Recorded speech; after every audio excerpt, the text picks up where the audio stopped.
율법에서 벗어나 자유를 누리라. 로마서 7장 1절에서 13절 말씀.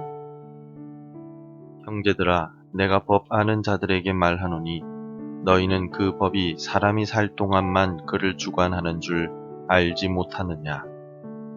남편이 있는 여인이 그 남편 생전에는 법으로 그에게 매인바 되나 만일 그 남편이 죽으면 남편의 법에서 벗어나느니라. 그러므로 만일 그 남편 생전에 다른 남자에게 가면 음녀라. 그러나 만일 남편이 죽으면 그 법에서 자유롭게 되나니 다른 남자에게 갈지라도 음녀가 되지 아니하느니라. 그러므로 내 형제들아, 너희도 그리스도의 몸으로 말미암아 율법에 대하여 죽임을 당하였으니 이는 다른 이 곧 죽은 자 가운데서 살아나신 이에게 가서 우리가 하나님을 위하여 열매를 맺게 하려 함이라. 우리가 육신에 있을 때에는 율법으로 말미암는 죄의 정욕이 우리 지체 중에 역사하여 우리로 사망을 위하여 열매를 맺게 하였더니 이제는 우리가 얽매였던 것에 대하여 죽었으므로 율법에서 벗어났으니 이러므로 우리가 영의 새로운 것으로 섬길 것이요 율법 조문에 묵은 것으로 아니할지니라. 그런즉 우리가 무슨 말을 하리요? 율법이 죄냐? 그럴 수 없느니라. 율법으로 말미암지 않고는 내가 죄를 알지 못하였으니 곧 율법이 탐내지 말라 하지 아니하였더라면 내가 탐심을 알지 못하였으리라. 그러나 죄가 기회를 타서 계명으로 말미암아 내 속에서 온갖 탐심을 이루었나니 이는 율법이 없으면 죄가 죽은 것임이라. 전에 율법을 깨닫지 못했을 때에는 내가 살았더니 계명이 이름에 죄는 살아나고 나는 죽었도다. 생명에 이르게 할 그 계명이 내게 대하여 도리어 사망에 이르게 하는 것이 되었도다. 죄가 기회를 타서 계명으로 말미암아 나를 속이고 그것으로 나를 죽였는지라. 이로보건대 율법은 거룩하고 계명도 거룩하고 의로우며 선하도다. 그런즉 선한 것이 내게 사망이 되었느냐? 그럴 수 없느니라. 오직 죄가 죄로 드러나기 위하여 선한 그것으로 말미암아 나를 죽게 만들었으니 이는 계명으로 말미암아 죄로 심히 죄되게 하려 함이라. 가끔씩 자신의 과거가 화려했음을 자랑삼아 말씀하시는 분들이 계십니다. 나의 과거가 이러했고 저러했다 라고 자랑하십니다. 과거가 화려했던 것은 좋은데 지금은 어떠한가에 대해서는 전혀 관심이 없다면 문제라고 할 수 있습니다. 우리에게 있어서 과거도 중요하지만 지금 어떻게 살고 있는가가 더 중요합니다. 과거에 얽매여서 지금을 제대로 살지 못한다면 그 사람은 인생을 제대로 살고 있다고 말할 수가 없습니다. 과거는 추억으로 간직하되 과거에 얽매여서 살아가서는 안 됩니다. 사도 바울은 예수 그리스도를 믿고 새로운 피조물이 된 그리스도인들은 더 이상 과거의 율법에 얽매이지 말라고 말합니다. 이제는 새로운 피조물이 되었기 때문에 예수 그리스도의 종으로 살아가라고 권면하고 있습니다. 사도 바울이 사역하던 당시의 유대인들은 율법을 지키기 위해 필사적이었습니다. 열심히 율법을 지키고 따라야만 구원을 얻는다고 생각했기 때문입니다. 열심히 율법을 지키는 것이 나쁜 것은 아니지만 예수님을 믿는 유대인 그리스도인조차도 율법을 지켜야 구원을 얻는다라고 생각했다는 것이 문제였습니다. 그래서 사도 바울은 예수를 믿음으로써 모든 성도들은 율법에서 벗어나게 되었다라고 말하고 있습니다.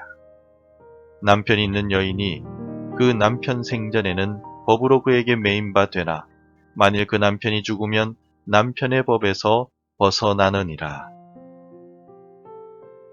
예수님께서 우리를 대표하여 십자가에서 죽으심으로써 우리는 이제 율법에서 벗어났습니다. 더 이상 율법에 얽매일 필요가 없습니다. 그래서 바울은 본문에서 율법을 남편으로 비유하고 있습니다. 그는 남편이 죽으면 더 이상 남편의 법에 매여 있지 않고 다른 데 시집가도 상관이 없지 않냐고 질문하고 있습니다.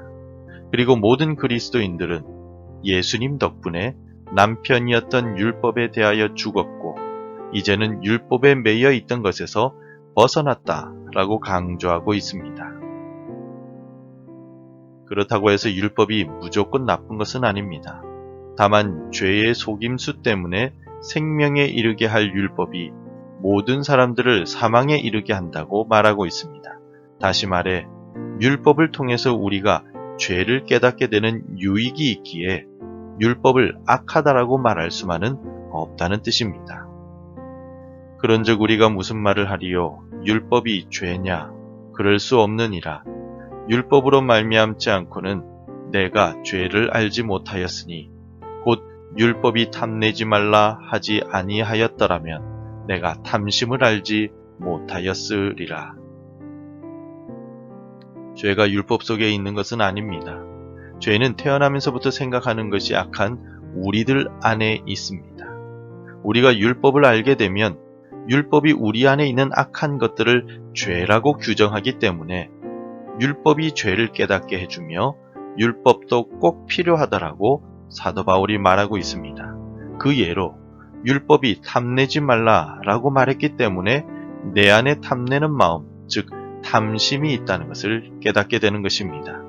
율법이 탐내지 말라라고 말하지 않았다면 탐내는 마음이 무엇인지도 알지 못한 채 우리는 이 세상을 살았을 것입니다. 그러므로 율법은 죄를 깨닫게 하기에 반드시 필요한 것입니다.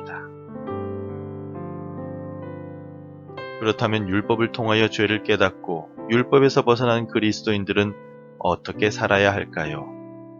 예수 그리스도를 믿고 구원을 받은 그리스도인들의 삶은 어떠해야만 한다고 바울이 말하고 있습니까? 이제는 우리가 얽매였던 것에 대하여 죽었으므로 율법에서 벗어났으니 이러므로 우리가 영의 새로운 것으로 섬길 것이요 율법 조문의 묵은 것으로 아니할지니라. 그리스도인은 이제 영의 새로운 것, 즉 복음 안에서 자유를 얻게 되었습니다. 따라서 인간이 결코 완벽하게 지킬 수 없는 율법의 조문 하나하나에 매여 있지 말고 예수님의 은혜로 주어진 참된 복음 안에서 자유를 얻으라 라고 말하고 있습니다. 여기에서 말하는 자유는 자기 마음대로 사는 것이 아니라 예수 그리스도 안에서 하나님을 사랑하고 이웃을 사랑하는 것을 말합니다. 이제 구원받은 우리는 영의 새로운 것, 복음으로 주를 섬기며 살아가야 합니다. 예수님께서 예루살렘 성전의 헌금함 앞에서 진리를 알지니 진리가 너희를 자유롭게 하리라 라고 외치셨습니다. 유대인들은 이미 율법에 얽매여 있었기에 예수님께서 가르쳐 주시는 자유롭게 하는 진리의 복음을 들으라고 말씀하신 것입니다. 사도 바울도 율법이 우리를 자유롭게 하는 것이 아니라 영의 새로운 것, 즉 복음이 우리를 자유롭게 한다고 강조합니다. 그러므로 무엇을 하든지 죽게 하듯 하며 즐거움으로 감당하십시오. 우리는 얽매인 자가 아닌 자유로운 성도이기 때문입니다. 우리 가족을 위해 일할 때 즐거움으로 일하십시오. 내 가족들을 향한 사랑으로 일하기 때문입니다. 직장이나 일터에서 일할 때도 하나님의 영광을 위해 일하십시오. 교회에서 일할 때도 의무가 아니라 내게 주신 사명에 감사하며 즐겁게 감당하십시오.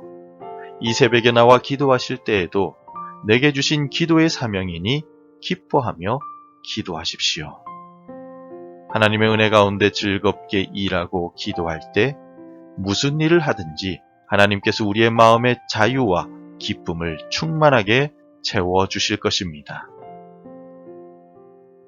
기도하겠습니다. 율법에 매여 살던 우리를 은혜로 구원해 주신 예수님께 감사를 드립니다. 의무감으로 혹은 억지로 가족을 위해 집안일을 했습니다.